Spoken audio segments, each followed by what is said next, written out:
Hi everybody, this is Janet D, the PT. As a licensed physical therapist, I love helping my clients live life to the fullest. Okay, so today's video is going to be about how to pick the right recliner for you. Okay? All right, so how do we know that we have the best recliner for us?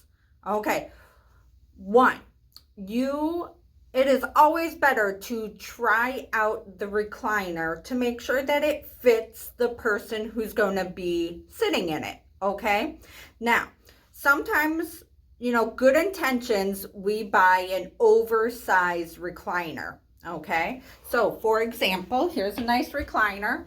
Okay, and I'm sitting on the edge. This is how much extra space I have in this recliner. This recliner is not for me, okay? It is too big. It's not going to provide the sense of support and comfort for me to sit in this chair, okay? So that's a really important fundamental, is to find a chair that actually fits your body, okay?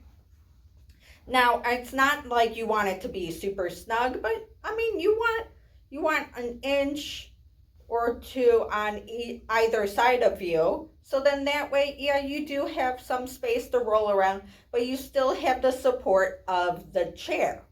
Okay, now, big question. Do you go leather or fabric? Guess what?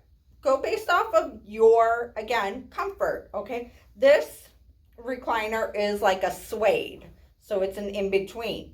Okay, now, if I were to have incontinence episodes, I would want to make sure that I have a furniture protector. Not only that is tucked into the seams of the recliner, but I also recommend a furniture protector that goes underneath the recliner, okay? Because, crevices, we know how crumbs can get into places, so can number ones, okay?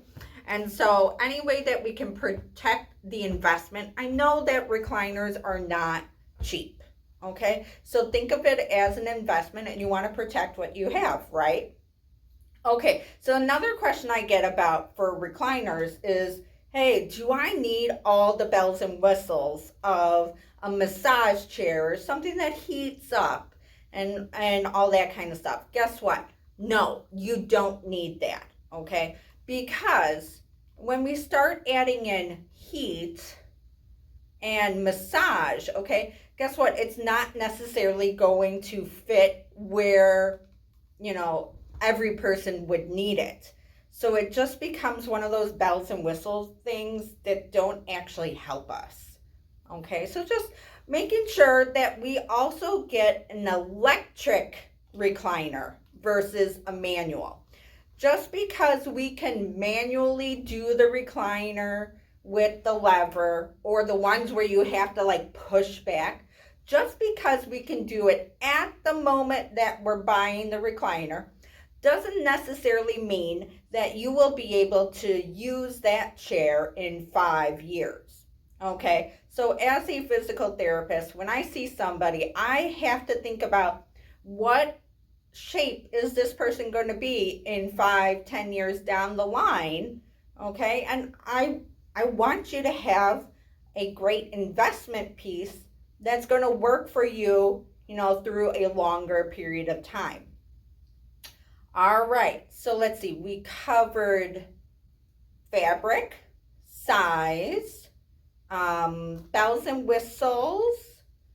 Let's see, manual versus electric. So definitely go electric. And if you've got any other questions, comments, concerns, go ahead, drop them in the box below. Don't forget, tell your friends and neighbors. Janet D, the PT.